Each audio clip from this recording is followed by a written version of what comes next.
Good morning. My name is Brian Smith. I am the Dean of Continuing Education at Rhode Island School of Design, or as we're better known, RISD. I want to welcome you to the 2012 Pre-College Preview. Thank you very much for coming, and certainly in the elements today. Hopefully the rain won't be too bad as we start to do some other stuff later on when we start walking around campus and, of course, go out later to lunch. The goal today is we're going to be introducing you to the pre-college program. It's a 6-week summer experience. It's a pretty intense art and design educational experience. You've seen a lot of images here that are work from pre-college students past. This past video also gave you another sense of what it's like to be a student here in the program. My unit, Continuing Education, just to give you a little bit of background, we actually oversee the RISD pre-college program. We're sort of, Continuing Education is the third academic arm of RISD in some sense. We have about 2,000 undergraduate students here at RISD studying in 21 different departments, and that's a 4-year intense art and design education. Along with the undergraduate program, we have another 400 students who pursue graduate level work. So after they complete an undergraduate, either here at RISD or elsewhere, they come and they, again, sort of go into more specialization in a particular field. Continuing Education, we run about 4,000 students a year, all year round, and we're kind of the entry point to RISD. We are a way that if you're not an undergraduate or a graduate student, of getting a taste of what it's like to have a RISD education. And so we have students who come for one-day workshops or lectures or hands-on experiences to just get a taste of what's it like to be an artist or designer. And we go up to very deep, intense 2 to 3 year certificate level programs in graphic design, advertising design, and other fields. And those certificates are more like degrees than, again, some of the other programming we do. We're a lifelong learning institution in continuing education, so we actually service children, teenagers, and adults. We won't talk very much about the adult programs today or the children's programs, but certainly in that range of teenager, pre-college is one of the programs that kind of fits into that. So we have an umbrella of courses that are called the Young Artist Program, and to some extent the pre-college is part of that. Again, what pre-college is, there's a group of people who will tell you far more about it. It is, again, a 6-week summer program. Those of you who are coming here who are interested in it, again, you are probably trying to make decisions about whether or not you should study art and design as a professional, whether or not you should go to an art and design school versus a university. All of those kinds of decisions are things that we sort of think about with you during that 6 weeks. So consider it a 6 weeks testing ground for art and design education. And so it's a way to sort of test the waters, to understand something about what it's like to be an artist and designer, in particular an artist and designer at RISD. So just to say a few things about the Young Artist Program, the video that you just saw was actually edited by a professional video editor here in Providence who was one of our Young Artist students many years ago. And we're always very proud to see students who take our programs as children or teenagers and then later on become either go on to undergraduate or graduate degrees, and we find them later in life when they're actually becoming professional artists, and some of that is some of the inspiration and the education that we provided them here in RISD CE. The music for the piece is by a band called Fang Island. Those are RISD graduates. 2 of the founding members of the band were in the pre-college program, again, many years ago, so it's not just a visual arts school, it's also a school of rock during the summer. You know, music is an art too. And I'm the Dean of Continuing Education, so like a proud father, I have to sort of, again, this is sort of my way of bragging about all the achievements, but there's also an article, you can see this very clearly at the back, I know, but in this edition of Vogue Knitting magazine, there is an article dedicated to one of our courses, and it's one of our fantastic instructors and her students, and it really gives a great sense, if you happen to see it, Vogue Knitting, spring summer issue, proud dad, and it gives a really great sense of what it's like to be a continuing education student in the Young Artist Program. Again, we run classes Saturdays in the evenings, so it's nonstop at RISD in terms of learning, and we always have people in classes during the day, during the night, on Saturdays. And summer in particular is a very exciting time. One would think on a lot of college campuses, things shut down for the summer. It's exactly the opposite here, where we may turn off the lights for one day to sort of retool and clean up the buildings and the studios, but then we have a very vibrant summer community, pre-college being one piece of that. So with that, I'm going to let us move on to the actual descriptions and the sort of real content of the agenda for today. I'd like to introduce you to Joy McLaughlin, who is our coordinator of pre-college and summer programs. Joy came to us last year. This will be her second pre-college that she's running. She is a RISD alumni, a graduate of the textiles department, so she knows a great deal about what it is to be educated here and then also to sort of give back as an educator here. And so I will turn it over to Joy and for the rest of the program. Thank you.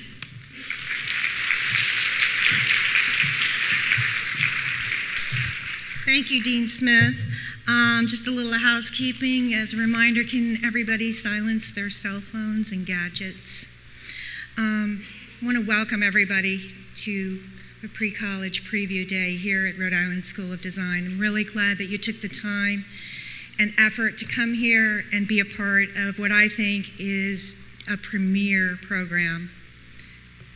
So, you might be wondering what cute bunnies have to do with pre-college, and I can tell you not much. Really nothing at all. I get really nervous talking in front of crowds, so I thought everyone would like to look at cute bunnies. It works for YouTube. And the one on the left is named Tiramisu, and the one on the right is named Brothko. They are named after one of my favorite desserts and one of my favorite painters. Should you decide to come through the program and I take good care of your teen and you want to get me a gift at the end of the program, you'll know how to budget. Dessert, $1 million painting. I actually start here because I think it's important that you know a little about the person that is responsible in making sure that the students here have a great experience while they're in our program. So what you also might want to know is that I'm an artist, and I get it. I get why your teenagers can be obsessed. I get why one person would sit on the hot asphalt under the hot California sun in the same aching position for 12 hours to draw in chalk that washes away later and is in total bliss. I really understand that. The next thing you might want to know is that I've been a high school art teacher. I have extensive experience working with teens who are passionate about creating and finding their avenue and their voice in this world. I also have experience of speaking to parents who aren't sure about a career in the arts for their kids. The arts get a bad name and they get a bad rap. And I think what you'll learn here today is that it's a noble profession, it's a viable profession, and it's one that is really needed today more than ever. And the last thing, as Dean Smith mentioned, is I'm a RISD alumni and graduated in the textiles department. And I used this image. This was a part of my senior thesis project, and this project was about the moment before a decision is made and how important that moment is and the time that we take to really think about an important decision in our lives. And I know that many of you are here are in just that place.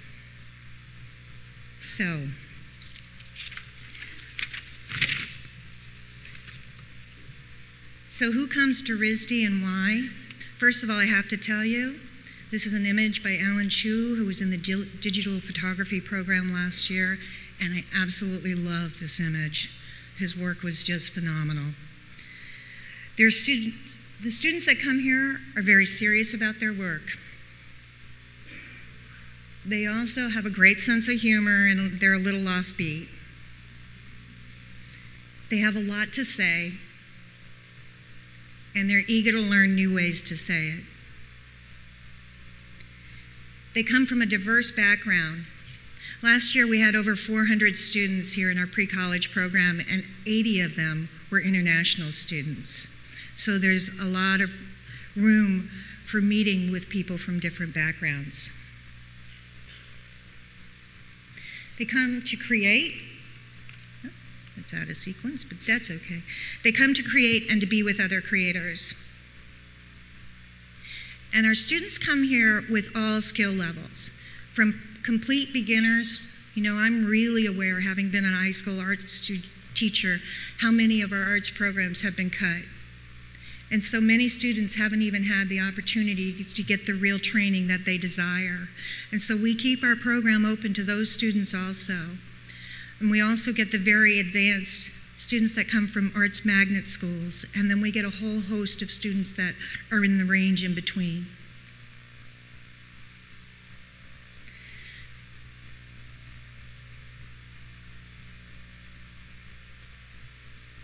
Some of them want to see if RISD is the right choice for them, or maybe they just want to build their portfolio. Whatever the reason, students can be sure that they're going to have a very intense and a comprehensive art school experience. Our program is a condensed model of the RISD undergraduate foundations year. It lasts 6 weeks, and students are in class 4.5 days of those weeks. Of each week. And in the studio classes, they start at 9 a.m. and they go till 4 p.m. There is an hour lunch break.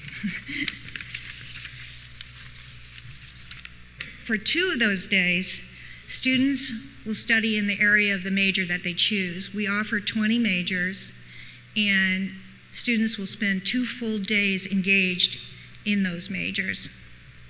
Participation in a majors class allows a student to try a certain area of study or to enhance their skills in an area that they're already been working in.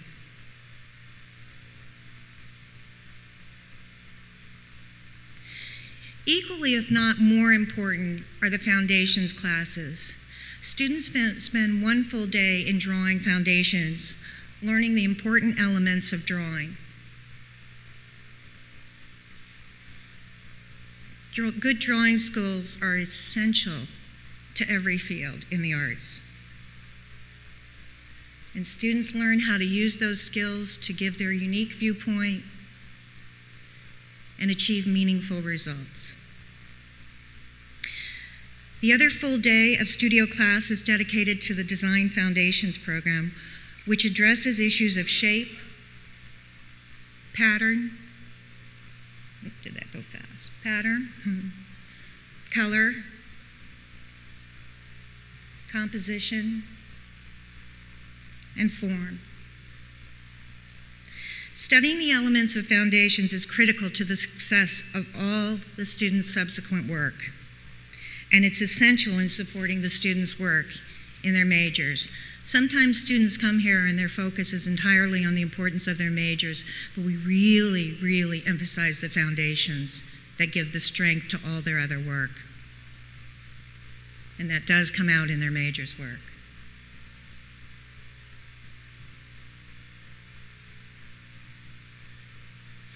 The last day of class, the 4th day of class or the 5th day of class is dedicated to a half day in critical studies in art history.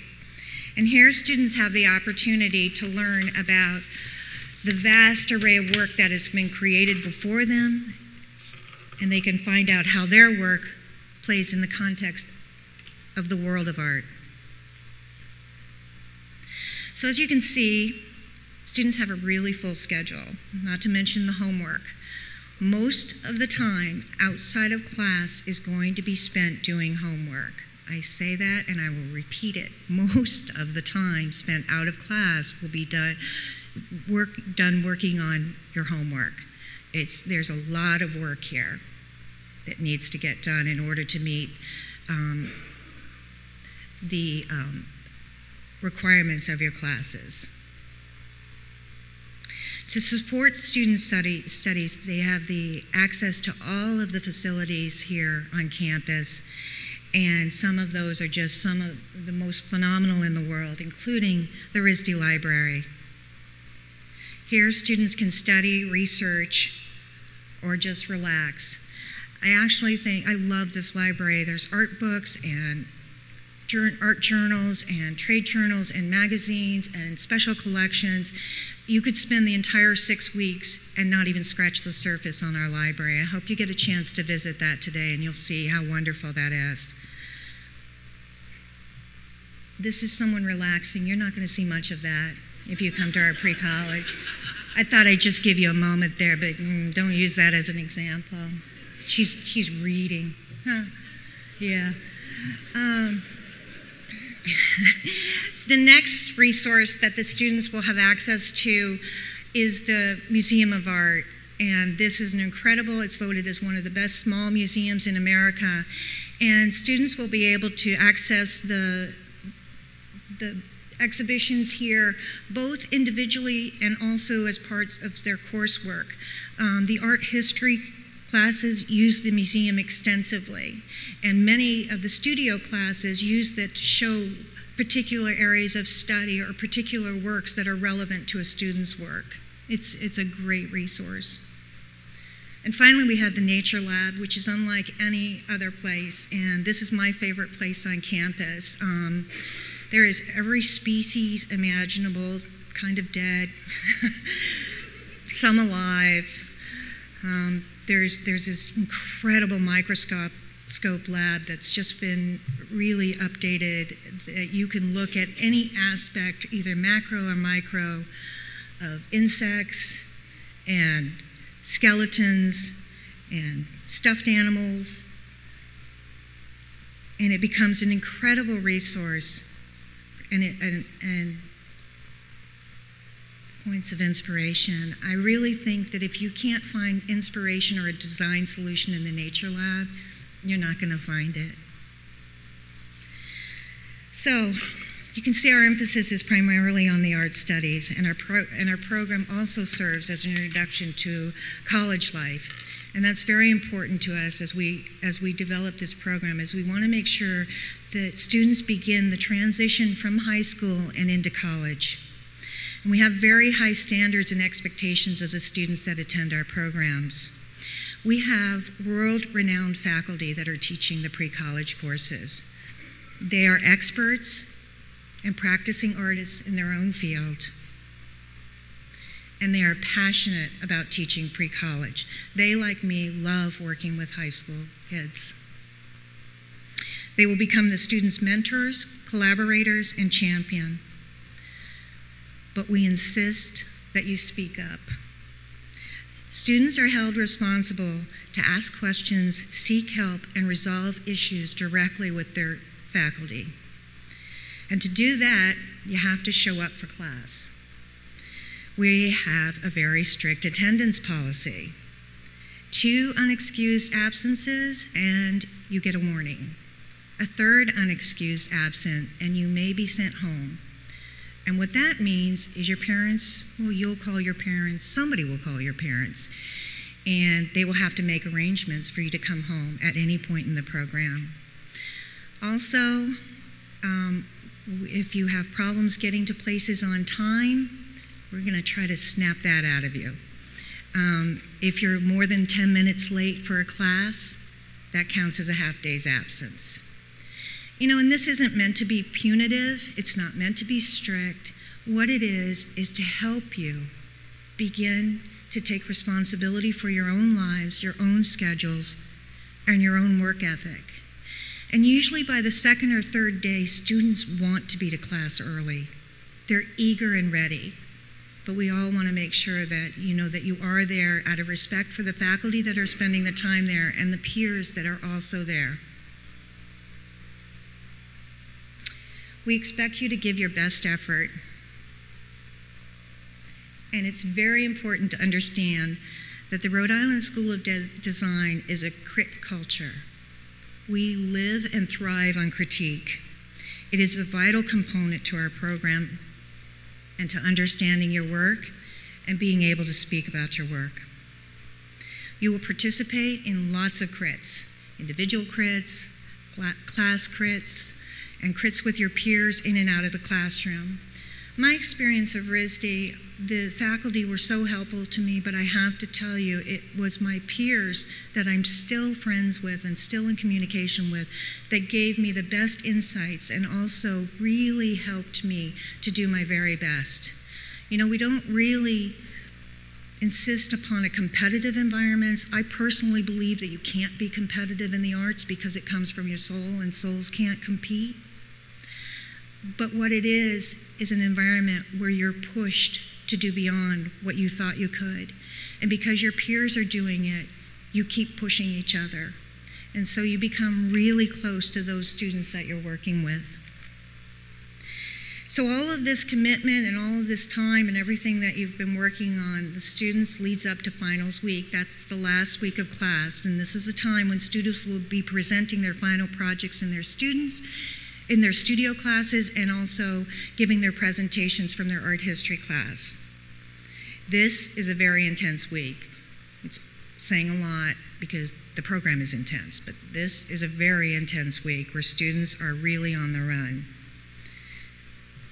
You will push yourself beyond your exhaustion and be schlepping your work all around campus.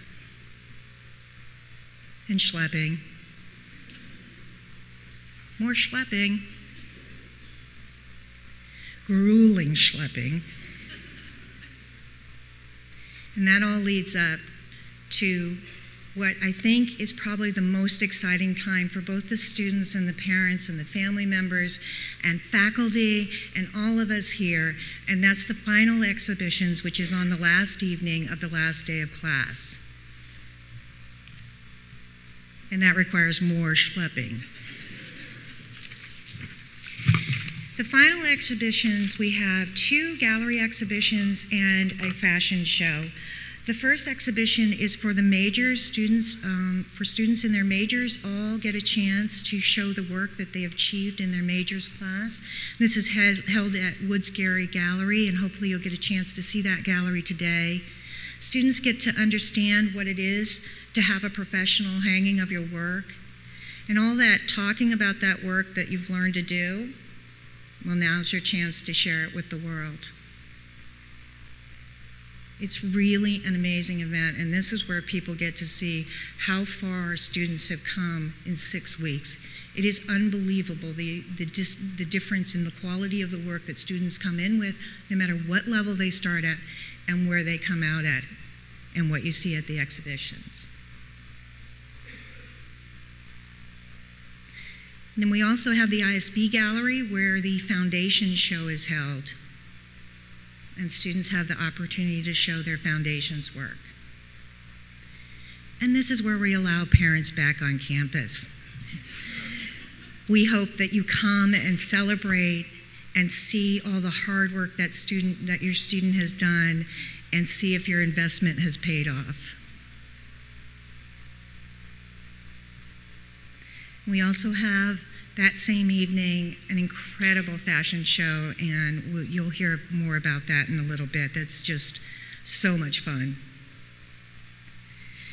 The exhibition is a bittersweet time. You know, everybody is celebrating the incredible accomplishment of what they achieved here and the fact that they finished this really rigorous program.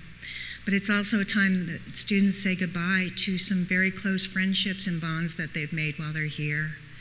I think one of the greatest things as a result of the internet is we're seeing more and more of our pre-college students are staying connected years beyond their experience here because they share that bond and that no one else shares with them, and they can talk about what it is that they learned here, and they talk that RISD language, and they talk critique, and they collaborate long after they've left here. So with that successful completion comes many benefits. First, students receive transcripts of their grades. Yes, we are grading the work here. And you can use those transcripts to submit with college applications.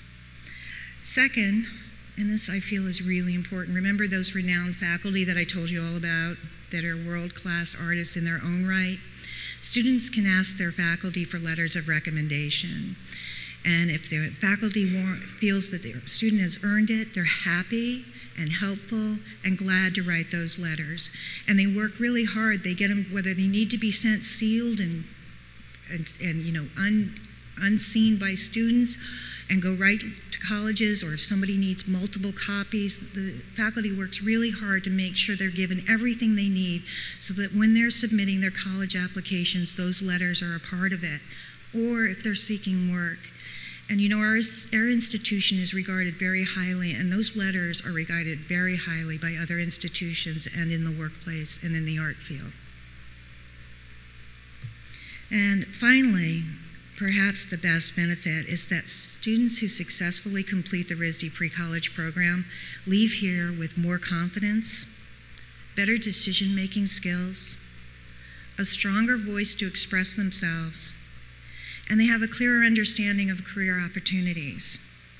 And like I mentioned before, they have found that amazing support system with their peers.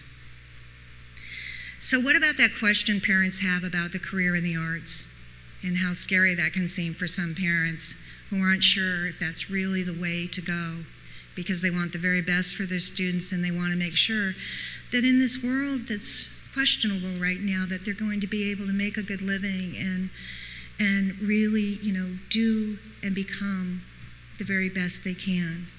So I'll tell you what we tell our students all during the 6 weeks is take a look around.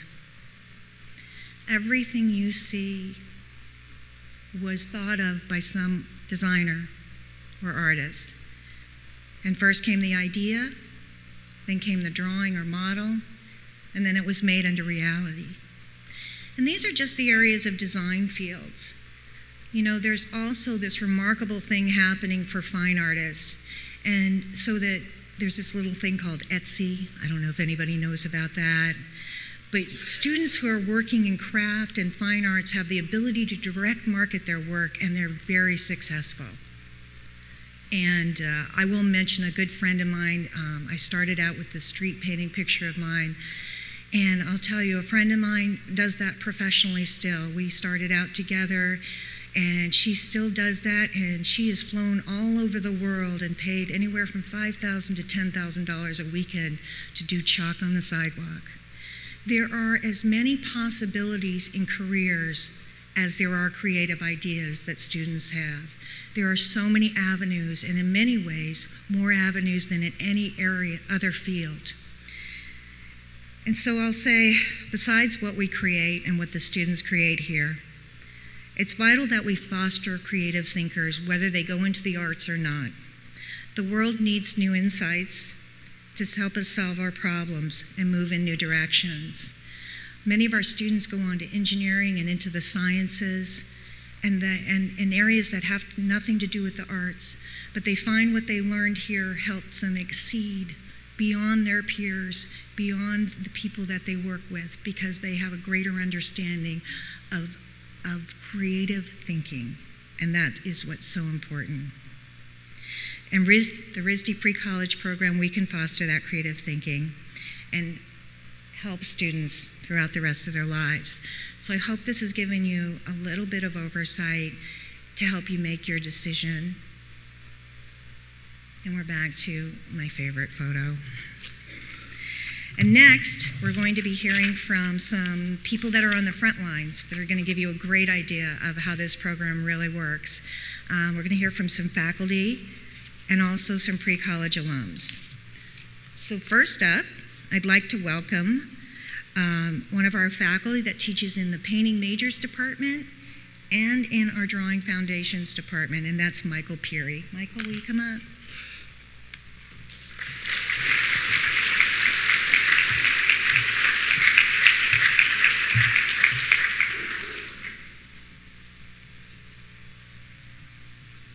Get you set up here. There you go. Thank you. Good morning, everyone. Thank you for coming. I wanted to reiterate everything that Brian and Joy said about how great this program is. I've been teaching in this program for 7 years, and I teach 4 days in a row. I come from New London, Connecticut, which is about an hour away for those of you that don't know. 4 days in a row. It's a pretty good trek for me, but the rewards are so unbelievable. The first day of class, when I come here, I'm wondering what's going to happen, who I'm going to meet, what the students are going to be like. I catch the energy of the hustle and bustle of all these young kids with eyes wide open, bright, starry-eyed, looking for their classrooms. And there's this really great energy that happens whenever a group of like-minded kids get together. It's a really fantastic experience. I'm a painter. I've dedicated my life to art. I can't imagine doing anything else. And so it's a really great opportunity for me as an artist to share ideas with young artists. And I like the high school age kids when they come to my turf. It's something that's a great opportunity to get them together and start talking about what it is to do art, what art is. Art's a language, it's confusing, it's frustrating, but along with that language comes the opportunity to express yourself in no other way that I can think of. And so with that language, students have to be sort of introduced to the basics of the language, the vocabulary. And Joey's already touched on some of that: shape, design, color. And so the idea that we're introducing young kids, reiterating what they might already have been hearing in their high school classes, but also maybe introducing some students to a new language or strengthening that language, that's really key for me as an instructor. The facilities here are really fantastic. As an artist, I think environment's very crucial to the creative idea. And RISD obviously is RISD, and RISD's RISD for a reason. And their facilities are inspiring just at the presence of them. Just walking into one of the classrooms automatically sort of demands your respect and demands your best effort. And that in and of itself is really fantastic. This is my group of painting students, I think from 2008. The classrooms are just buzzing with work. Everybody, I agree with Joy about the competitive nature. It's a supportive competitive nature, but I think anything that people do in a big group, there's a real subtle sort of sense of competitiveness. But in an arena like this, it's such a supportive effort. Everybody's sort of looking at what everybody else is doing, and everything's a mirror that's held up to our faces. And in this case, the kids are looking at what other kids are doing, and it pushes everybody to do more and do better.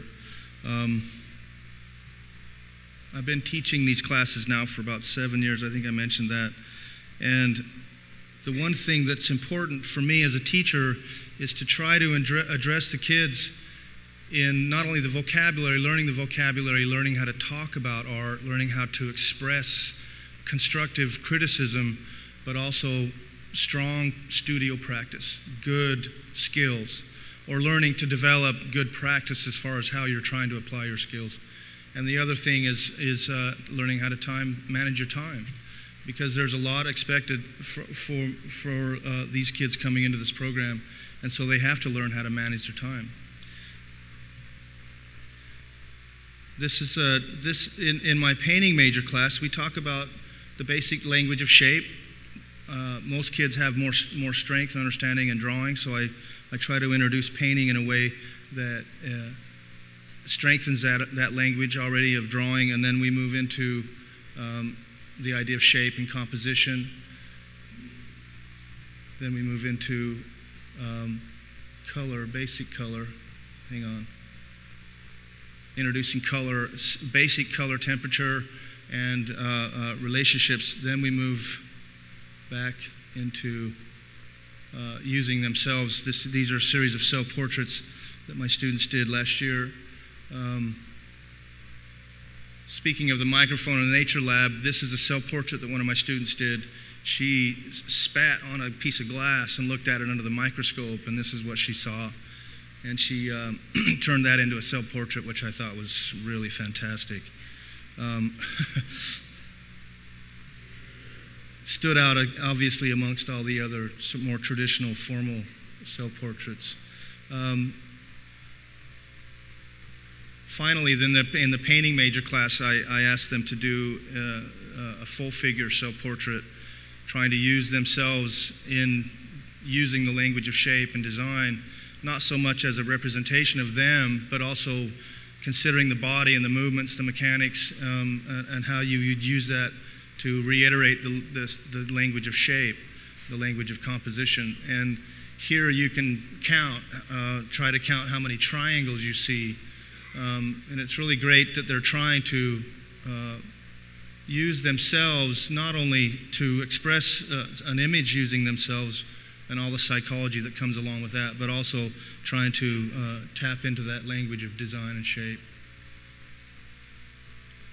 I think I counted like 8 or 9 triangles in this composition. And that's kind of how they feel towards the end of the 6 weeks. Some of them, they get really creative. I love this image. And at the end, we have a big critique, so I have them bring all the paintings in, and we put them all up at the same time. And the room's just full of all the work that they've done. And it's an immense amount of imagery. This is my foundation drawing classes. I have 2. I have one comic book kids, and I have architecture kids. The comic book kids, I run them through a figure drawing routine, which I can't obviously show some of those drawings because we work with the nude model pretty much from day one. It's a tremendous opportunity for the students to come in and actually experience a traditional studio setting where the model of the nude is used as a form for developing language, shape, line. But these are some of the final projects from some of my architecture kids where I asked them to go out into the city and look for elements of the language, not necessarily doing drawings of buildings, but to look for the language of shape and value and design within the architecture of the city.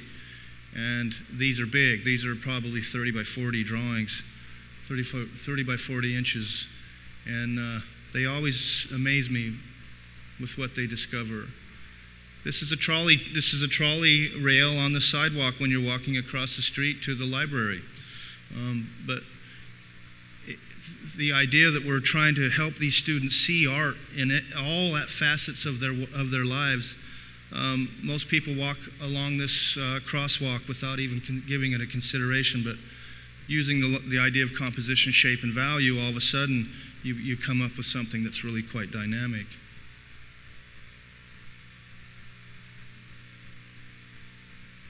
Triangles again. And it's amazing the amount of time and hours these kids put into the work. And this kind of gives you an idea of the scale of the drawings. Those of you that are considering coming here, be mindful that you're going to be working more than you ever thought you could possibly even have the energy for. The amount of expectation and effort is going to be tremendous, but the results are so satisfying. And the idea that being an artist anyway, me being a professional practicing artist, art's not something that just comes out of nothing. It comes out of a lot of education, a lot of understanding, a lot of time, a lot of energy, mental, emotional, physical energy. And it's not something that can happen in a short period of time either. Even from the beginning of one image to the end of that image, that could be months and even years. But if nothing else, hours and hours and hours of time. And we expect that from the students that come here. This one he did in graphite, which is a big drawing in graphite. Probably twice as much time spent in that one. And the creative ideas, you know, I work within pretty formal issues when I'm working with my students. I think that's it. Anyway, it's a wonderful opportunity, and I hope that most of you that are on the fence about coming here, RISD to me is, I studied illustration as an undergraduate, and RISD was always this place.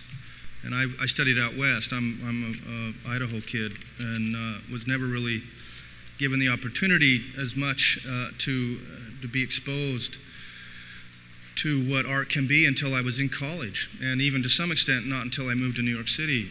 And so the opportunity that you have here to come here and be engulfed in such a tremendous environment with so many like-minded kids, I would imagine that most of the students that come to RISD in the pre-college program are probably one of a few kids in their high school programs. And to come here and be immersed with 400, 500 kids of like minds is a tremendous experience and a tremendous opportunity to get an idea of what it is like going to be a part of an art community. And so anyway, it's my pleasure to be here. It's my pleasure to teach in this program. It's been a remarkable experience for me, and hopefully I'll answer some more questions in the question and answer session. Thank you for your time.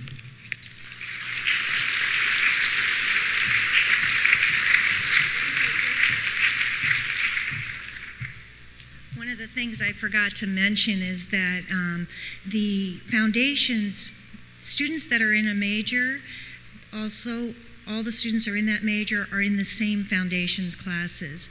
So when Michael was referring to his comic book majors, that's what he was saying, is that he teaches drawing to the same group of kids that are in the comic book majors class and also in the architecture class. The one time where students really merge and gather is cross-discipline is in the art history courses. So next up, we have, we're really grateful and so excited to have some of our pre-college alumni here because they really speak it best. So next up, we have from the class of '09, Annie Gersong.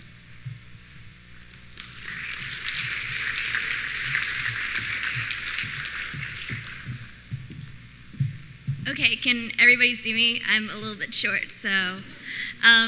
Good morning, guys. I'm Annie Gerzon. I'm a sophomore in FAV at RISD right now, so film, animation, video. But during pre-college, I was a comic book kid. And the thing is, I loved pre-college. It was one of the best summers of my life, not gonna lie. But why did I love it? Well, I think the actual program is fantastic. Like, in my hometown, Warwick, Rhode Island, I was like, okay, I'm into art.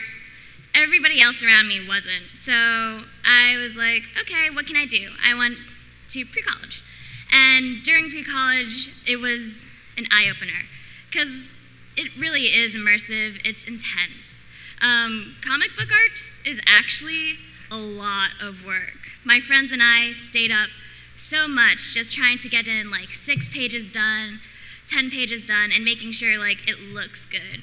And drawing class, we were a little bit crazy after a while because drawing is hard.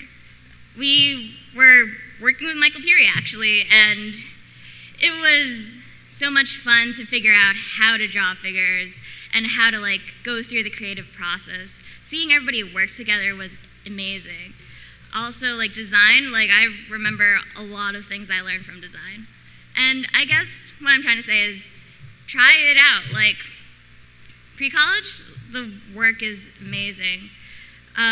What I would do is I would go into like the classroom and I'd be like, oh God, I don't know anything, but everybody else doesn't either.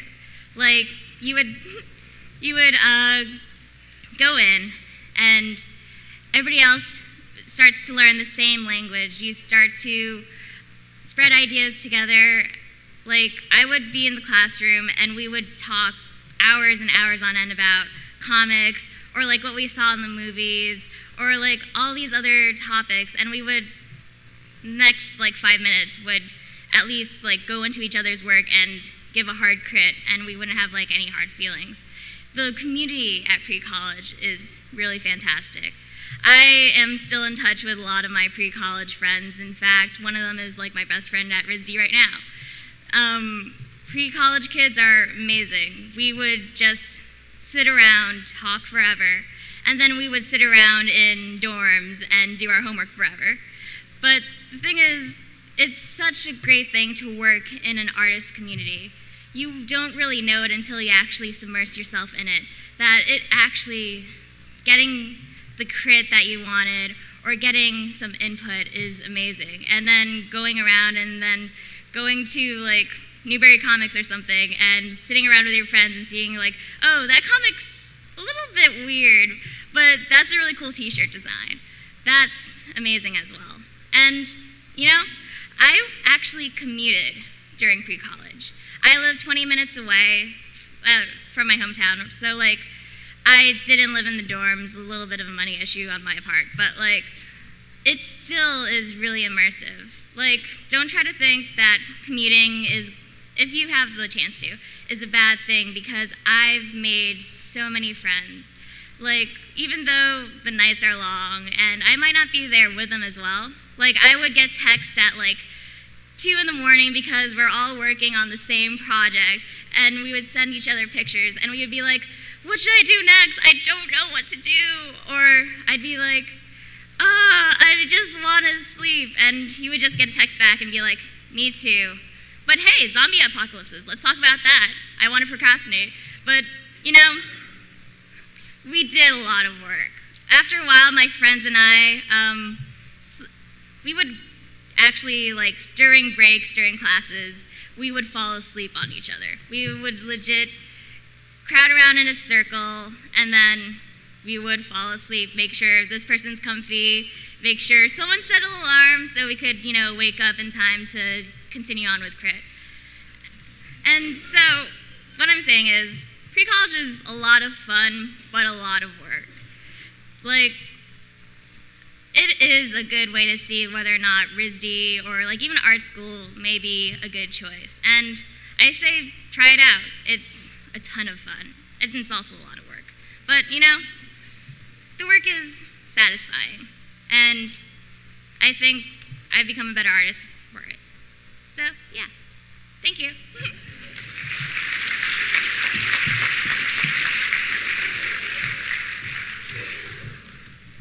Thank you, Annie. That was great. Next, we have another student, another pre-college alumni from the class of 2010. And please welcome Yves Oliver Mandareau.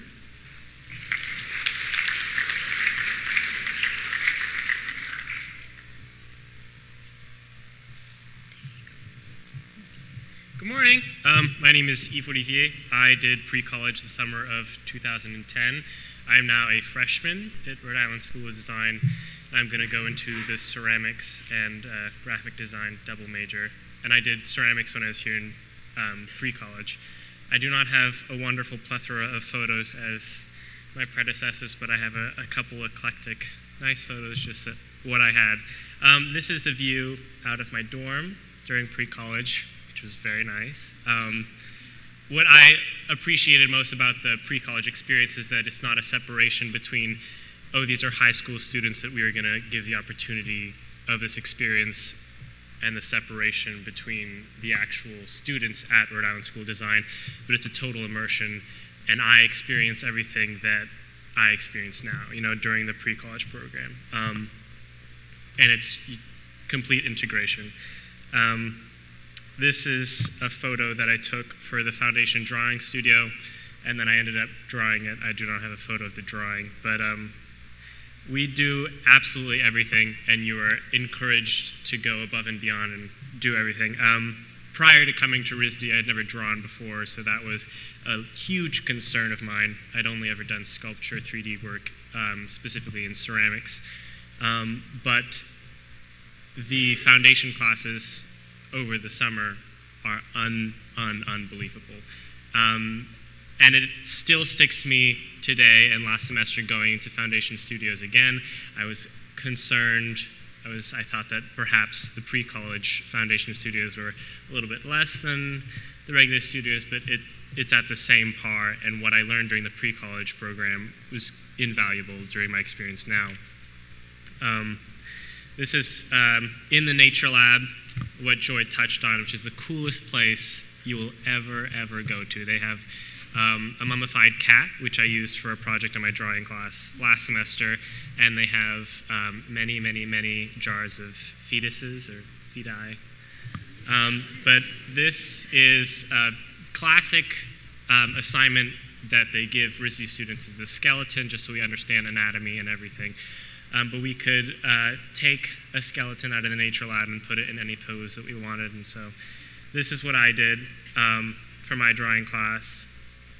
And that's me working in studio very late on a large drawing for my final for drawing. This is in progress of the piece, the first piece that I did for the ceramics program, which ended up being a 4-foot-tall fertility goddess that I might have later photos of. But that was a lot of fun. The foundation classes, I took drawing and 2D design, which are required, and those were really wonderful and taught by faculty that teach RISD either during the year or during pre-college, sometimes both. And then the ceramics program is taught by a grad student, second-year grad, and a senior in the ceramics department.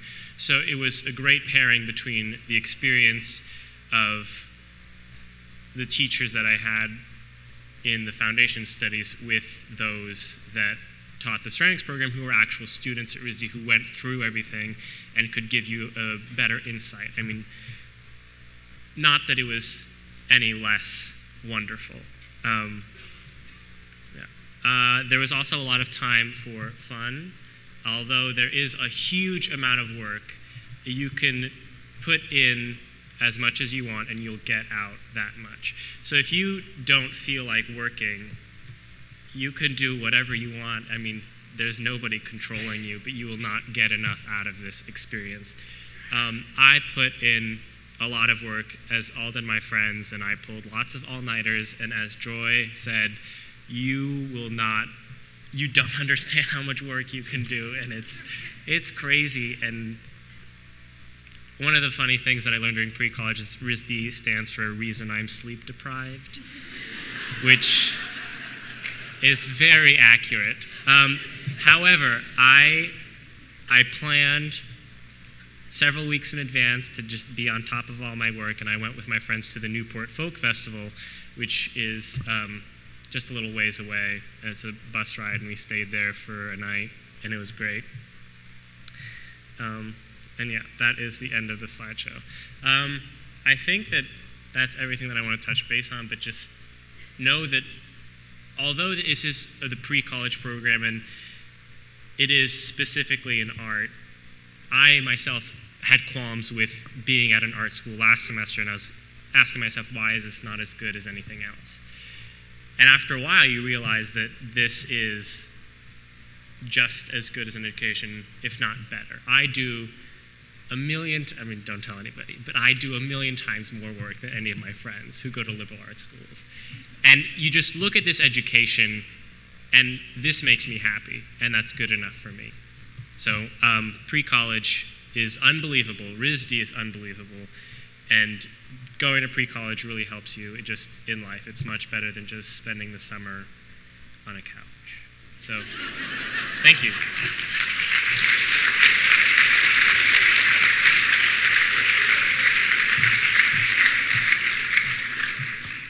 Thank you, Yves. I won't mash up your name again. Just call you Yves. And finally, Martha Trislow wasn't able to be with us today, who's another student, but we are going to hear from another of our pre-college faculty who teaches in fashion design and also in drawing foundations. Please welcome Bunky Herder.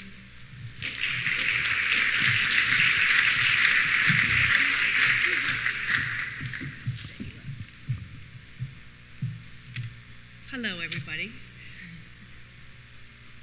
My name's Bunky Herder, and my slide is not up on the board for some reason. Okay, there it is. I was lucky enough I was lucky enough to teach pre-college for the first time last year, and it was one of the greatest experiences I have ever had. And seeing that movie at the beginning of the show, I almost started crying because I miss my kids so much. It just was so much fun, and I met such great people that I'm still in touch with today. And a word to the parents, I also went to RISD. I never worked the whole night through. In my whole life, I have never worked the whole night through. We really do try to take care of the kids and tell them no Red Bull, and they like to pretend that they actually do go to sleep, and maybe they just never told me, but we do take care of your kids, and we don't force them to not get sleep for a couple of days. So just to reassure you guys. Anyways, last weekend I went to a seminar up at Harvard Business School for women in business, and one of the words that kept coming up through every keynote speaker and every seminar that they had was passion, and how passion is what makes you work hard, it makes you believe in yourself, and passion is what makes life fun. It makes you get out of bed in the morning. And creative passion is something that you need to recognize, and you really need to nurture it, because believe me, you're going to work hard in your life. Why don't you work at a job that you're passionate about? And I think that that's what's really important about going to an art school, is that if you're lucky enough to have a creative talent, and if you're lucky enough to be given the opportunity to nurture that talent and grow it, it's going to set you on a path in life that you're going to be so happy with. And it isn't work anymore. It's going to be your passion. Okay, let me work the computer. So, speaking of passion, I knew from a very young age that I wanted to be in fashion design. And I was very lucky, there I am. I was very lucky in that my parents encouraged me to get into an art education. They were not artists themselves, but they place strong emphasis on education, but they recognized that creative passion is something that you should encourage. And to them, going to RISD was like going to Harvard. I didn't have to fight tooth and nail to be sent to an art school. And sometimes this isn't the situation. I went to a really good prep school, but the art department was basically, you were given a pan of watercolor paints and said, here, go for it. I mean, it was not encouraged whatsoever. And when I told my counselor that I wanted to go to art college, they were like, but you know how to read. Like, what? That's for hippies, man. Like, nobody goes to art school. And interestingly enough, one of my students this summer went to my same high school, and when she found out that I'd gone there, she goes, nobody from Milton goes to art school. And it's like, well, I did. And guess what? I'm supporting myself. You can actually get a job in the art world. So I think that coming to pre-college, you realize that, you realize that you can make a living out of doing art.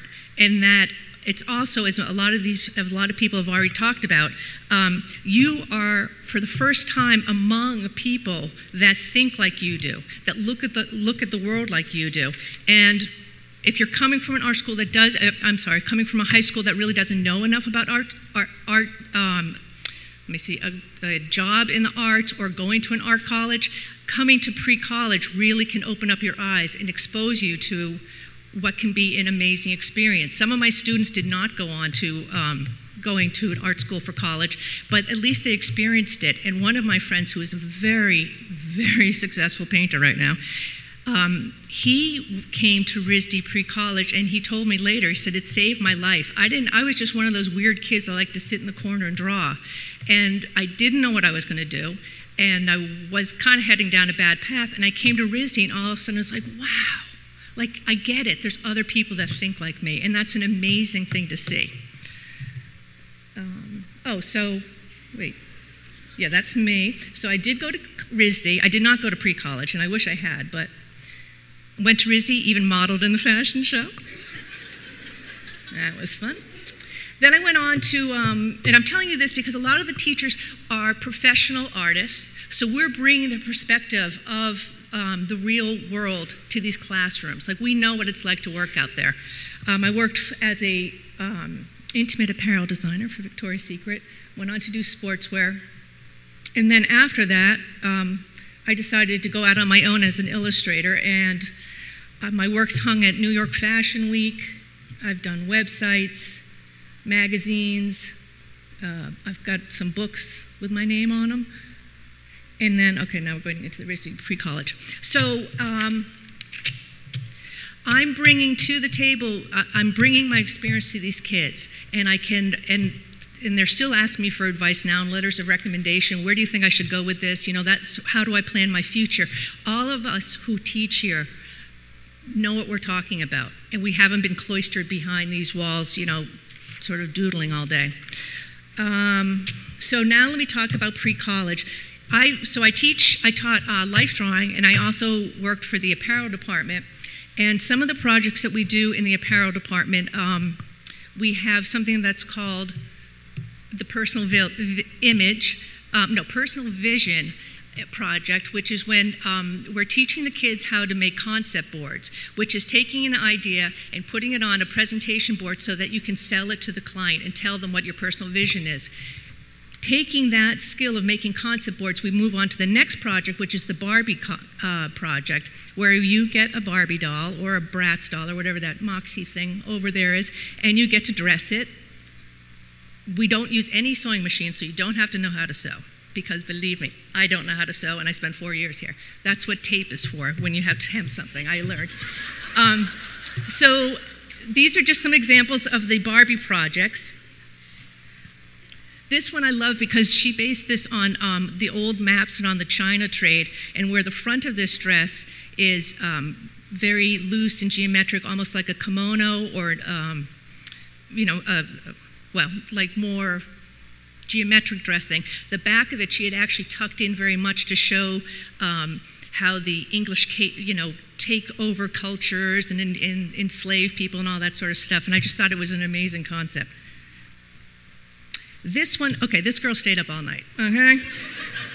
This was, she was amazing.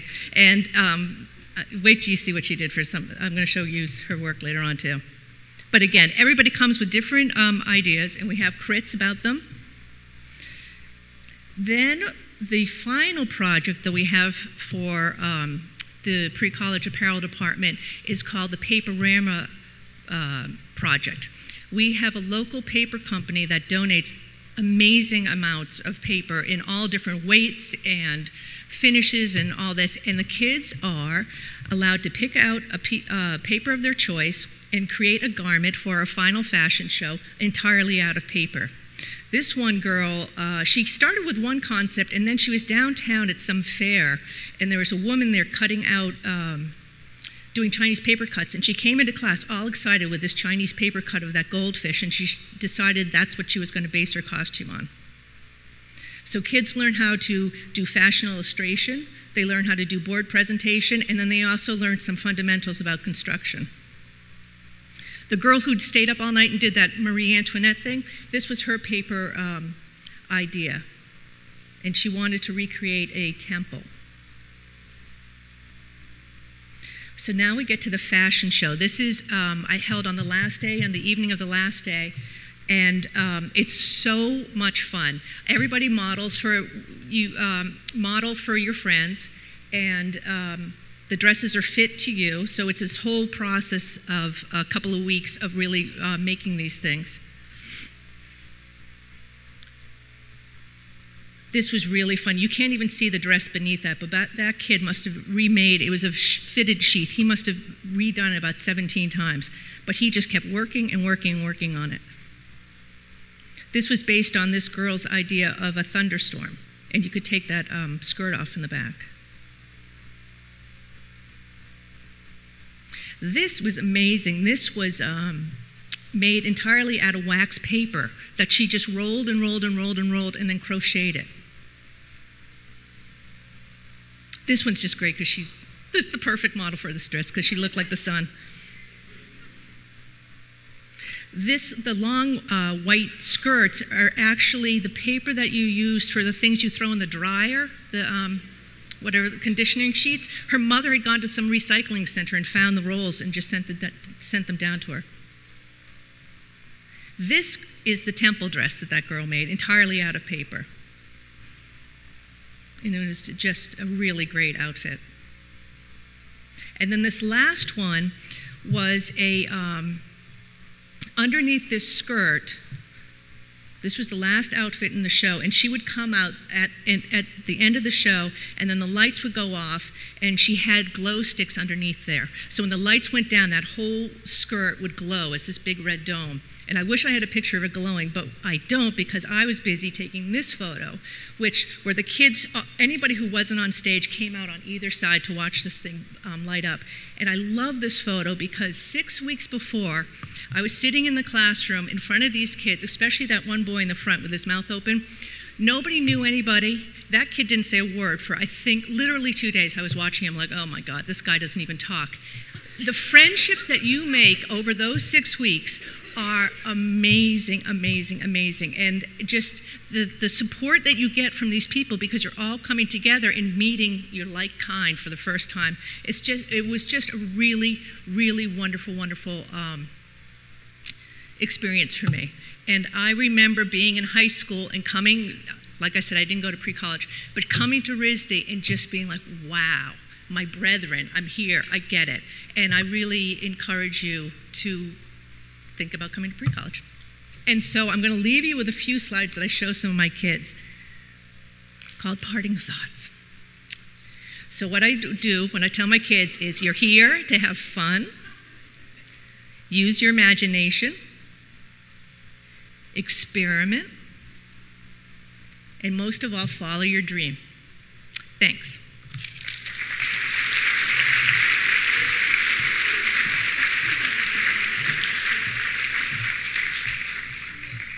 Thank you so much, Bunky. That was great. And thank you for assuaging the fears of parents that we don't take care of our students here and that it's nothing but work, work, work. In fact, we care deeply about our students here and the well-being of them while they're here for the entire time they're on campus. And to that end, I want to welcome up Tony Lidversis, and she is from our Health Services Department. Thank you. And I just want to say that I don't have any really beautiful slideshow or anything, but just to get clear up the air here, the students do work very hard in the pre-college program, but we do take good care of them. So, and that's what I'm here to talk about. We have a health services office which is located in the quad area where most of the students will be housed. And we have hours every day, Monday through Friday, and on Saturdays. And we are closed on Sundays, excuse me. But we do have our public safety officers who are here 24/7. So there's always someone, excuse me, I'm a little nervous because I don't have a fun presentation like everybody else did. This is kind of serious stuff, but we do have, during the pre-college program, your student will say, you know, I can't be sick, I have to get my project done. I want to go to class, but I don't feel well. We have a relationship with the Foundation Studies program, and what we do is we can excuse the student if they're not up to class for half a day or a whole day, and so that, you know, that two unexcused absence thing, if that happens and they're legitimately not feeling well, we can help them out with that. So always, always contact us and we will certainly help you get better. We offer a variety of services. I do have brochures that they're passing out, so you can review that. We will have a doctor that's on call during the whole program. We have nurses on staff daily. We have a lab service that comes in every day so that if your child needs to get lab work done or you know, they need some sort of test done, they can come to us, the lab comes to them, and then we take care of the results. We follow up with the student. They can see the doctor if needed. And all of these services, there's no cost when the student comes in to see a doctor or a nurse in our office. There is an insurance program that will be available, and I think it's going to be around $250. That's the same insurance company that the school uses called Gallagher Coster. And in the brochure, there's a website where you can go online and look into that. But those forms would come with the packet that comes to the student. As I said, we do have the excuse policy. The biggest thing that we tell these kids, even with our regular students, is sleep. They just, sleep has to be scheduled for these kids. It's like, I have to do my work. I have to just stay up all night and finish this project.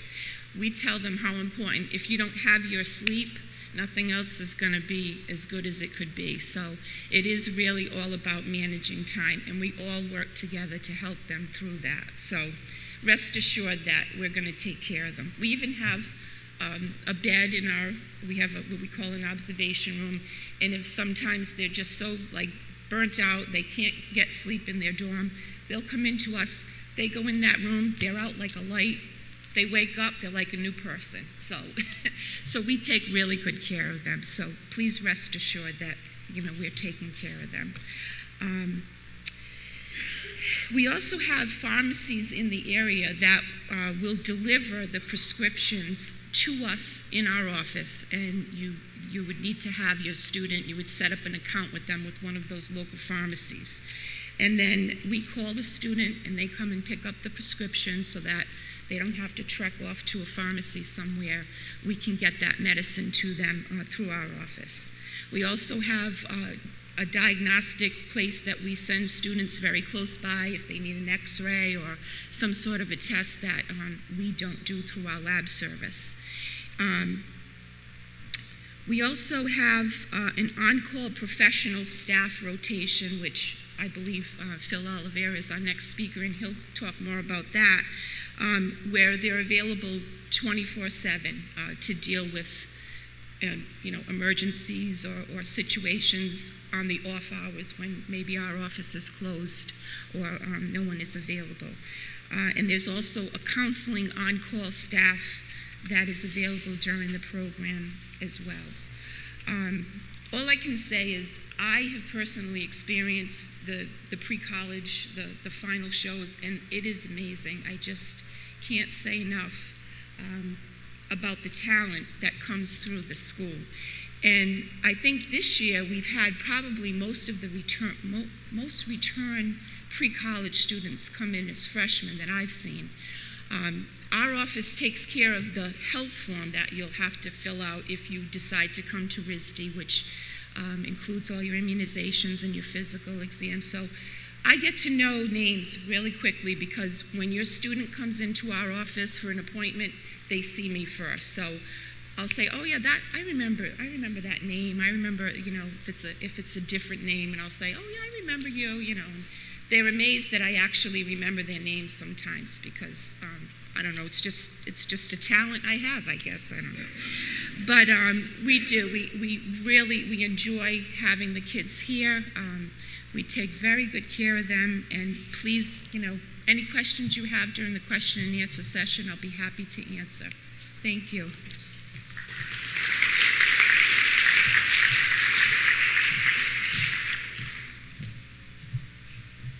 Tony, thank you very much. And our last speaker today is Phil Oliveira. He's Assistant Director of Residence Life and Coordinator of Student Conduct.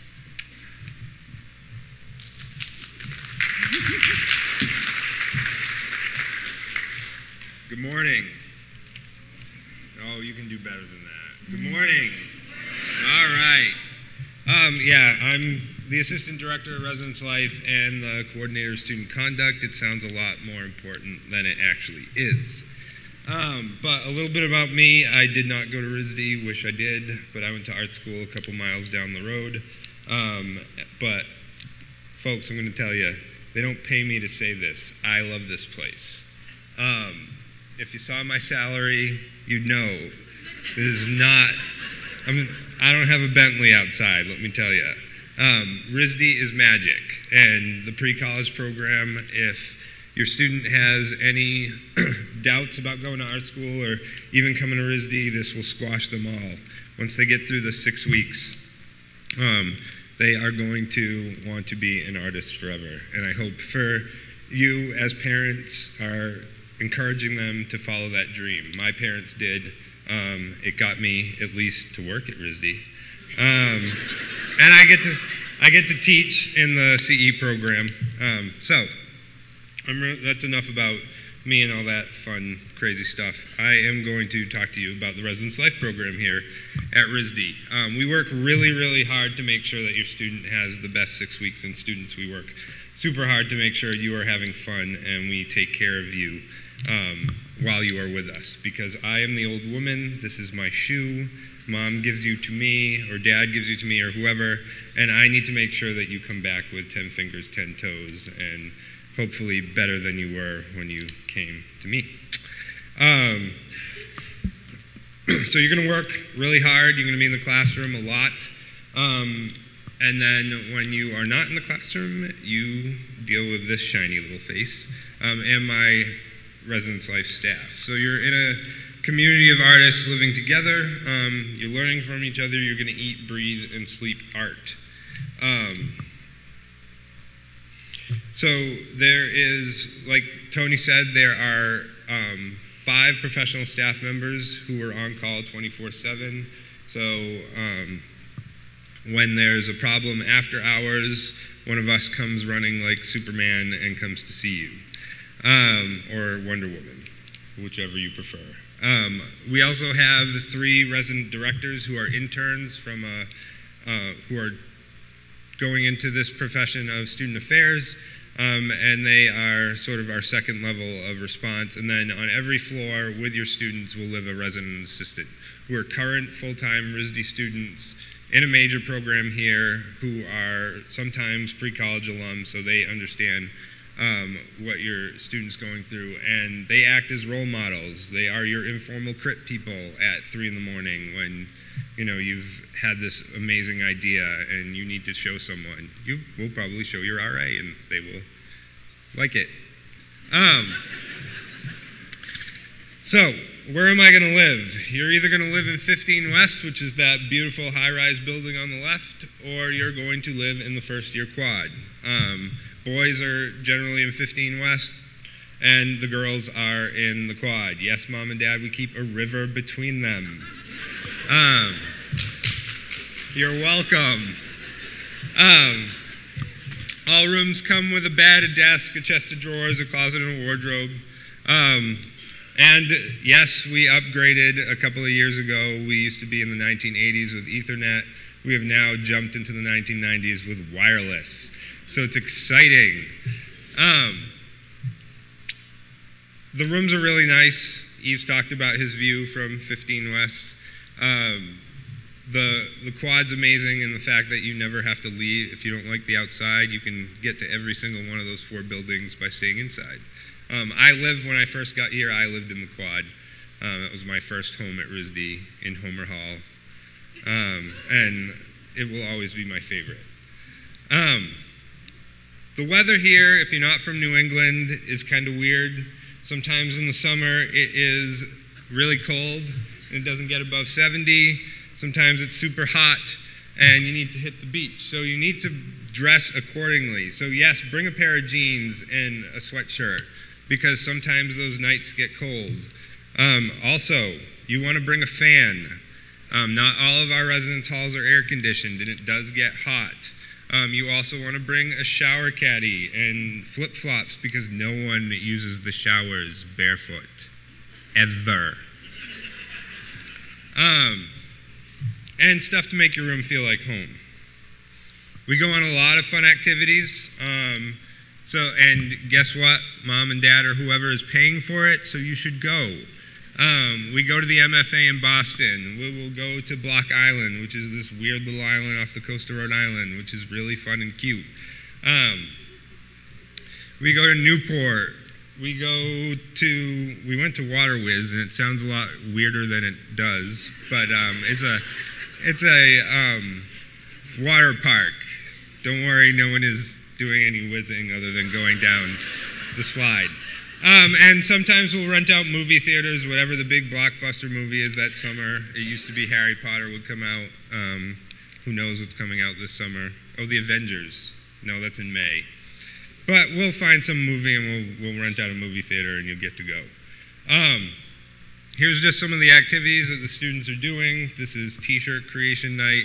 And a lot of this stuff is put on by your RAs. So they work really hard to make sure that you are having a fun time and your students are having a fun time.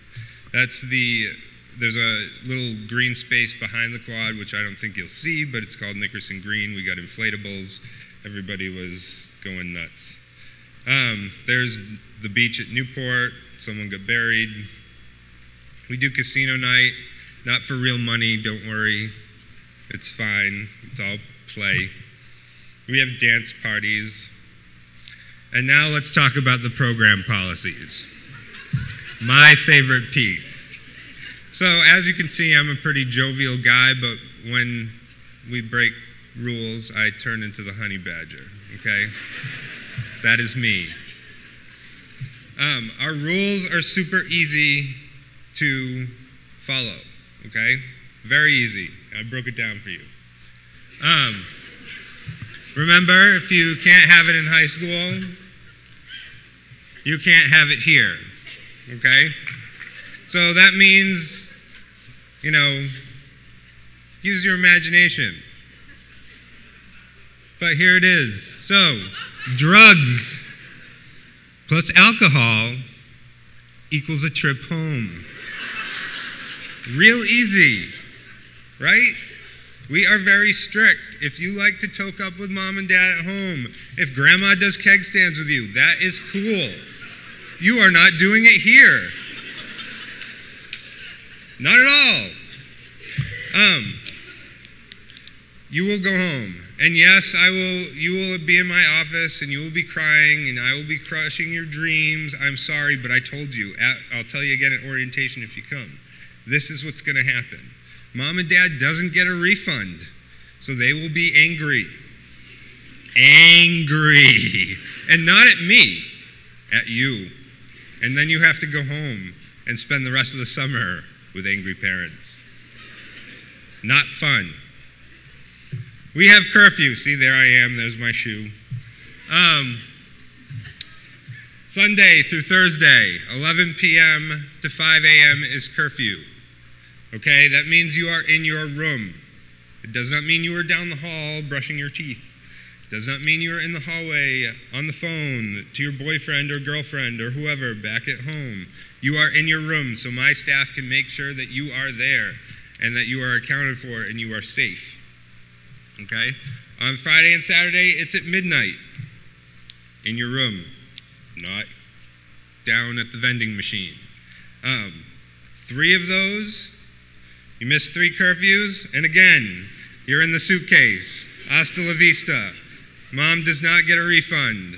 Sucks. For you. All the pre-college residents and the quad are smoke-free, so there's no smoking, and not even inside, because that is a fire hazard.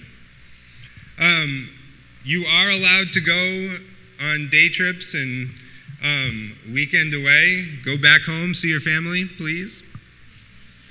They'll miss you. I will let you go. Weekend aways, we have a form that mom and dad have to fill out, or that you fill out, based on whether or not it's blanket permission or you're taking specific weekend aways. But there's a checks and balance for all of that. We make sure that the students are going where they need to go.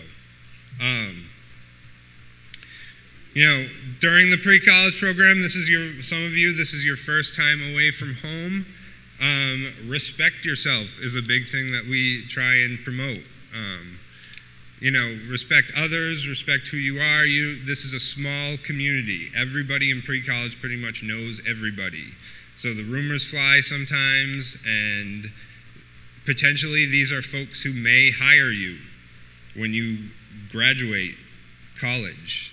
Like Annie and Eve said, they have friends that are here at RISD with them, and you are networking from day one, and art is a lot of networking, especially in the design field. Go ahead and explore Providence. No, mom and dad, I do not have guided tours or tour guides that take them on day trips. You are pretty much on your own. You're expected to go to class during the week. On the weekends, we do those big trips. We have stuff going on every night, but your student has the ability to do what they want to do, and I encourage you to have a conversation with them during the day. The only time I am checking up on them is at curfew. So after class gets done, they go to dinner and they can go and explore Providence. But I will say this, Providence is a city, like any other city in the US or in the world. The same stuff happens here in Providence. Not that Providence is like the metropolis for crime, but it is a city, and you need to understand what that means. So walking in groups and not going anywhere alone at night, and making sure you're in for curfew, because you don't want to be in your suitcase headed home. I'm not an ATM, like I said before. I don't get paid very much. So please, children, do not ask me for any travel money. I won't give it to you. I don't have it. Make sure when the program ends, your kid has enough to get home, and students budget that money. Yeah, because I'm not Bank of America. That's pretty much my spiel. Public safety is also in the quad. We have offices, this is what I forgot to say. Public safety, health services, the residence life office, and the fitness center are all in the quad. 15 West, you'll have a kitchenette and a, which won't work, your stove won't work in there, but you do have a refrigerator, so the students in 15 West do not need to bring refrigerators. Other than that, that's residence life in a nutshell. I'll be up here to answer questions.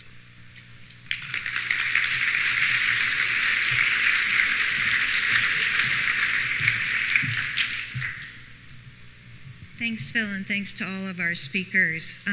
Well, in case you didn't get your questions answered in the presentations, we'll now have an opportunity to have you ask questions, and I'll invite all of our presenters back on stage now, and we'll take questions. There are people that are going to be handing out microphones in these back rows up here. We'll just have you sort of shout it out. So please wait for the microphone to come to you, and please speak directly in the microphone so we can hear you. So presenters, can you come on up now? Thanks.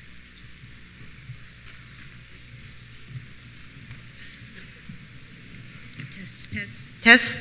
There we go.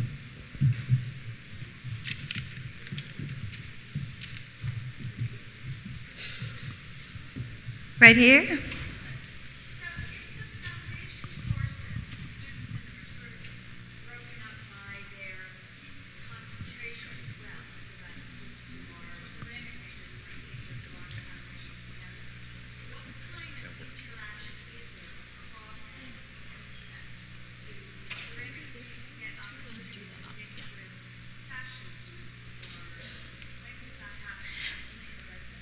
So the question is that since students are following their major, if they're in their majors class and they're also in the same with the same students in their foundations classes, when is there the opportunity for cross-discipline with other majors? And really, this is the model of the RISD model, and there isn't really a educational component of that cross-discipline other than in art history. But they do merge and mingle in their residence life also, and that is the time that they have that. Right here. Do you know who's going to be teaching printmaking yet? And how much of printmaking involves the silkscreen aspect? So a question about printmaking. I believe that's Sharon McCain, who's in our printmaking department. And yes, there is silk screening. I think there's, I'm not that familiar with the printmaking department, but they do other things besides silk screen. They do block printing and some of the traditional methods of printmaking. And letterpress. Okay, I have to practice how to use this. To your question about interaction between the students, one of my apparel kids' best friend was in the textile department. And I don't know how they got together, but they, through dorm life or whatever. And she actually is thinking of coming back to pre-college. My apparel kid is going to come back for pre-college to take textiles this time because she was so interested from what she learned from her friend. So there is interaction between the disciplines. Yes, and that's true. We do have several students that come back the following year also and try a different major. This young lady? We do not offer college credits. This is something that we've been looking at, and it's something that we want to give a lot of thought to. College credits are one of those funny things, and the institution has to really decide on what that would mean, and if it's transferable and other institutions will accept it. We don't want to say we give college credits and they don't really have any worth or value when you go out into the world, but it is something we're definitely looking into. And like I said, what I really see the benefits are of those transcripts and those letters of recommendation. They weigh very heavily with your college applications.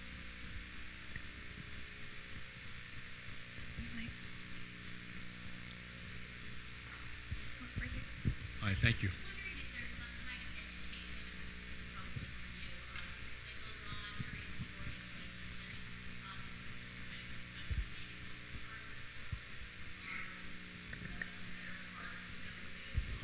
Yeah, during at orientation, our crime prevention officer, Chris Paglio, comes in and does a whole spiel on being safe and how to look out for yourself. She is really good, and the RAs are really good about telling the students where to go and where not to go. And we try to do our best to keep the students safe and with 10 fingers and 10 toes. So I think I've been doing this for 7 years, and we haven't had a problem yet. So.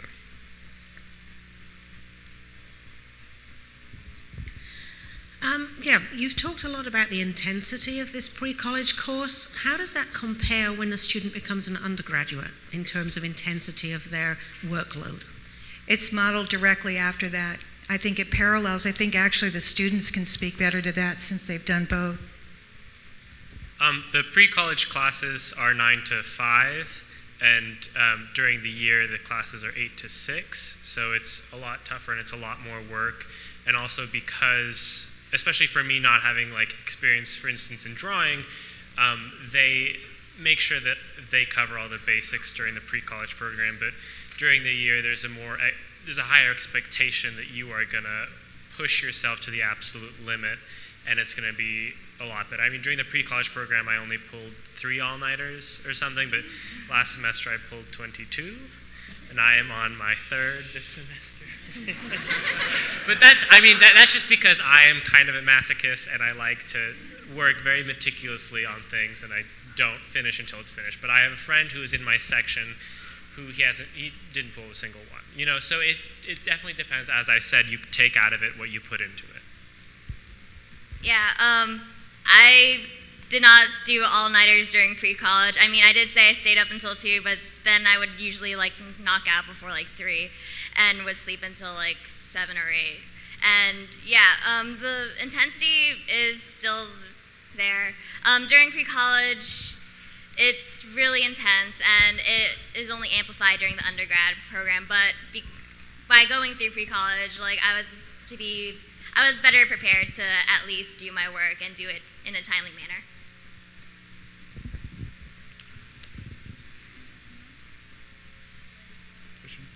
Oh, you have a mic over here? I have one hand. Yeah.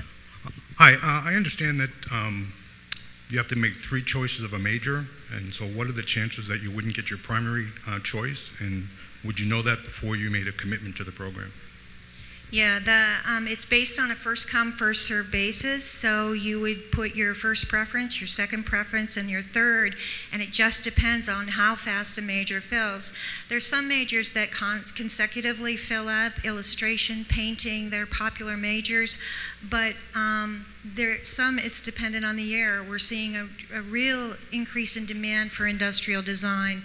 How does a student attribute that to the inspiration that Steve Jobs gave? So I don't know if that that's what's going on with ID, but it's really hard to say, when a major will fill. It's just best, we say, to get your application in early. And you will get into one of those 3 majors. Hi. What facilities are available to the students for a physical outlet, and do they have time for that? Yeah, they do have time for that. We have actually, I'm going to give that to Phil. So they can use the RISD Fitness Center as long as mom and dad sign a waiver that allows them to use it. And that'll be at orientation. I think it's on your website now this year. No? And it's a downloadable form. Just make sure your student brings it at when they come for registration. 4th floor of 15 West also has a small fitness center with ellipticals and a rowing machine. But there's, I run every other day in Providence, and the hills are great. So there are spots available for students to get that physical outlet. Thank you. Actually, I can attest to the fact that the hills will get you in shape.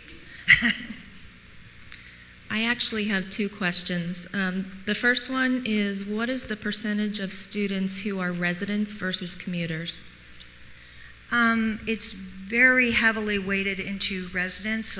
We just have a small factor of students that are commuters. Judy, do you have a sense of what percentage that is?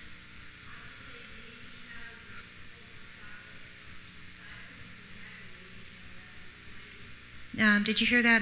Yeah. Out of 500, there was less than 20 that were commuters? Yep, got it. Thank you. And the second question is, for a student pursuing architecture at the bachelor level, how will this program help to get the portfolio together for the college application for architecture specifically? Yeah, the faculty that we have in architecture is phenomenal. I think you saw some of the models that were created, and it will definitely prepare them for a major in architecture. Architecture, if people don't know, is an incredibly intense area of study, and at RISD it's a 5-year program.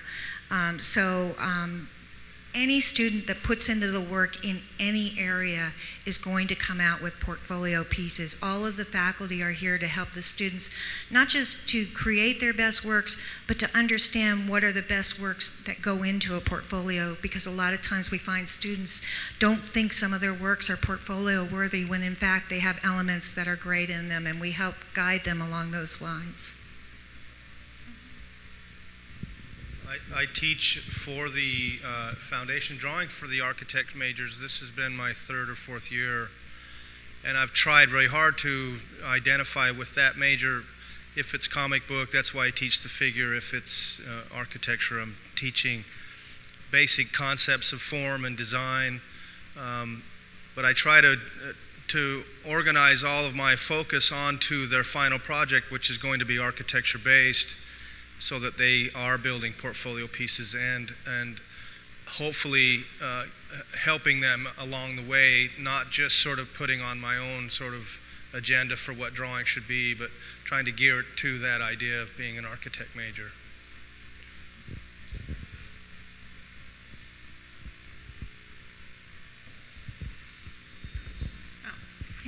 Sorry. First of all, thank you for your presentations. They were excellent. The question I have is about the critiquing. Are the students taught how to critique?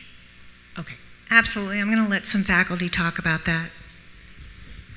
Part of the process of introduction and getting the ball rolling at the beginning is to help them understand that the language is a necessity. And so we try very hard, at least I do as a faculty member, I'm sure everybody else does as well, to try to repeat and talk about what it is specifically that we want them to critique on. So every assignment has a very relatively specific parameter that's using certain parts or terms and definitions that are part of the language. And so during the critique, I try very hard to make sure that they're using the proper language or that they're using the right definition, and encourage them. And in my particular critiques, I make every student say something. And I'm looking for them beginning to use the language when they're critiquing, and obviously making sure that it's constructive, and I make them explain themselves a lot. And so I'm trying to pull out from them as much as I can that introduction to the language. Some students come with a considerable vocabulary, and some students don't. So in my efforts in my classroom, it's sort of the input, output, input, output. Say that again? I don't think so. Where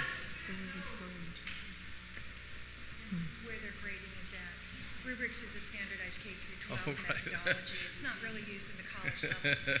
Well, I don't know Yeah, if you've ever tried to grade art, but it's one of the most difficult things. And unfortunately, it's somewhat subjective, but it's also based on my professional development. And so it's a little bit more of a looser sort of form in which I use in my critiques. I'm looking and trying to encourage. And I know that this is a very beginning level where they're just getting sort of started. They'll get a lot more of that in the college that they go to. That is a little bit of a scary part in coming to RISD, but you just get a sense of the general things that you're looking for in terms of consideration of different aspects of whatever it is that you're approaching, concept, how much time and effort somebody puts into it, rather than, oh, I don't like it versus I do like it, and it's just, you can get in depth depending on what the specific project is and what the class is, but there are overlying concepts that you learn very quickly to pay attention to that are not hard to pick up on at all. Yeah, like what I learned from crit and pre-college really transferred over to like what I actually did like in high school as well. Like my teacher like in high school decided that she was going to start doing crits, and people had no clue how to start off, and I would just go in there and be like, okay, I see all these things, and here, like, give me some feedback. In high school you get the rubrics, but I feel also like you don't necessarily address all the things that may be in an art piece from the rubrics, and through discussion, like that's a better way of going through and going in deeper into the art piece. Like Eve said, if a student says I like it or I don't like it, I'm always on top of that. I'm like, explain yourself. You can't just give me that and then not address it. If there's a reason why a student does or doesn't like it, then they need to learn how to vocalize that and be constructive also. It can't just be a hate issue or a dislike issue. It has to have some kind of a constructive thought.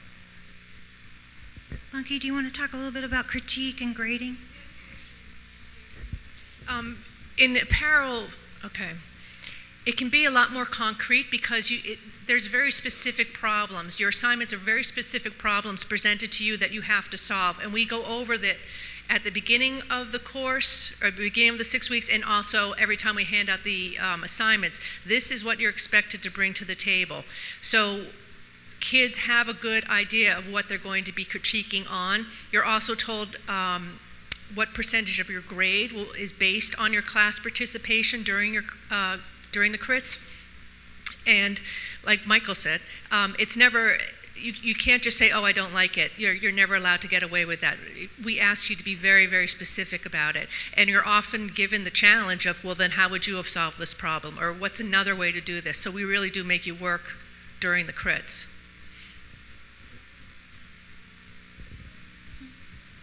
And I'll just follow up on that. That's one more way that this is really an introduction to the college modality versus the K through 12 modality, is that students are given by their faculty a syllabus that is the same kind of syllabus that they would receive in any college level course. So the expectations are set for them right away and explained to them right away. Somebody over here? Aside from the fashion show, how much time is the final exhibit open to families? Okay, it's a very short period of time just because of all the time and effort it takes to put into it. That evening goes from 5 to 8 o'clock, isn't it? Yeah, 5 to 8 o'clock for the exhibitions and the fashion show. And then the next morning, the exhibits are open from 10 to noon. After that, it's a race to get the work and check out of your dorms and go home. I I have a question about the portfolios. Do you guys do workshops or working with the breadth portion?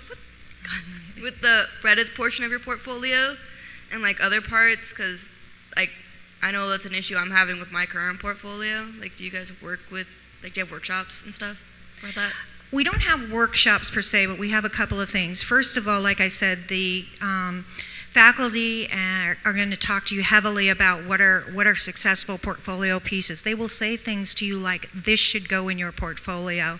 The other thing that we're having is we will have a series of portfolio reviews that's set up through our admissions department. We'll have RISD alumni at those meetings that you'll sign up ahead of time, and you'll be able to take your portfolio for a review the same way you would at a portfolio day anywhere around the country, but it's specifically RISD people looking at your work and guiding you. Well, to touch on that, I encourage all of you students that are thinking of coming, bring your work, bring some example of the work you're doing currently with you to the school, because I provide as much time as a student needs to show me their work that they're working on outside of my classroom, even in the program and or in their high school programs, so that I can give them at least some input, feedback. And I think most of the faculty members are open to that type of input as well. So if you're having trouble with your portfolio or your concerns about your portfolio, then bring some examples of your work via a flash drive or your computer, your laptop, and ask your teachers to take a look at it. Yeah, I really think your teachers are your best guides. That's where I keep saying, talk to your faculty, talk to your faculty. We just have time for a couple of more. Right there. Thank you for your time, and I truly enjoyed all of your presentations. Couple of quick, simple, concrete questions. The foundations courses versus the majors courses, the faculty of that, are they graduate students, senior undergraduate students? And the class sizes? It's a mix of the faculty. All of the faculty are professionally working artists. Some are graduate students, but most of them are working professionals. I think we determined, I don't know who are actual undergraduate degree faculty, about 20%? About 20% of the faculty are actually undergraduate degree faculty that are here year-round. And Bunky is saying that her TA was a grad student here. And that's a good point too, is that the TAs in the classrooms are current undergrad or grad students, and those are the students those are the teacher's assistants that are there to help students also, so they're going to get a lot of feedback. One more? Okay, since I'm the last question, I wanted to pose it to the health services person, so you're not on the stage and didn't have anything to say. So I'm right here. In the application, we have a all students health services fee. If the student already has insurance through their parents, do they have to pay that fee anyway, or how does that work? The fee is separate from the insurance, and I believe it says that in the pre-college program brochure. The fee pays for the services that we offer, including we give out lots of like over-the-counter medicines, any kind of like ACE wraps, all those kinds of supplies that the students would need when they come to us, seeing a nurse, seeing our nurse practitioner, seeing our doctor. Those fees are that's all incorporated into that fee. Does that answer your question?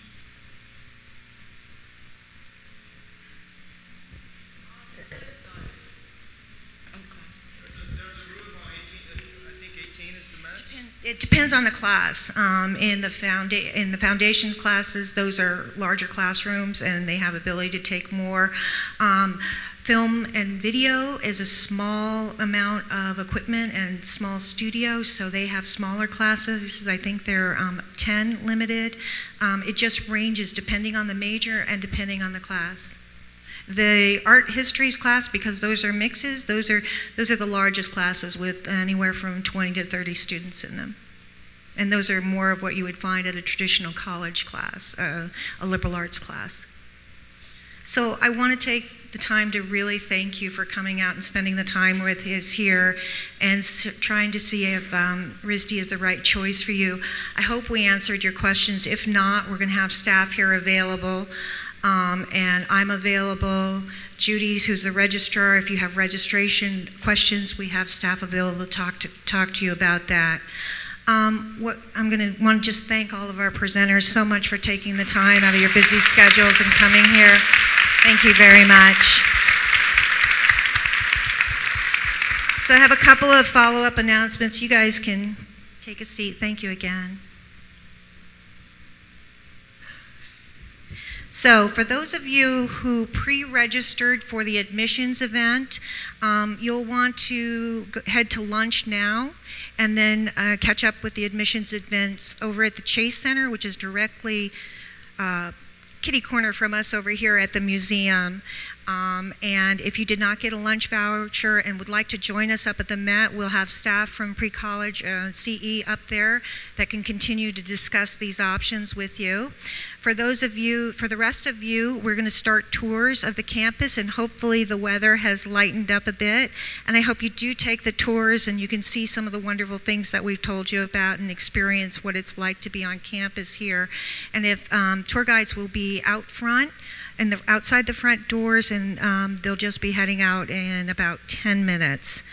I just would like to take this opportunity to also thank all the staff members and everybody, our faculty, and everyone in continuing education for helping to put together this in the pre-college program. What? And media resources, my goodness, the work that you do to help put these programs together, I really appreciate. Special thanks to Wayne Wilkins, our marketing manager, who helped put this whole event. And everyone here in CE is here to help you, so please use us. Thank you.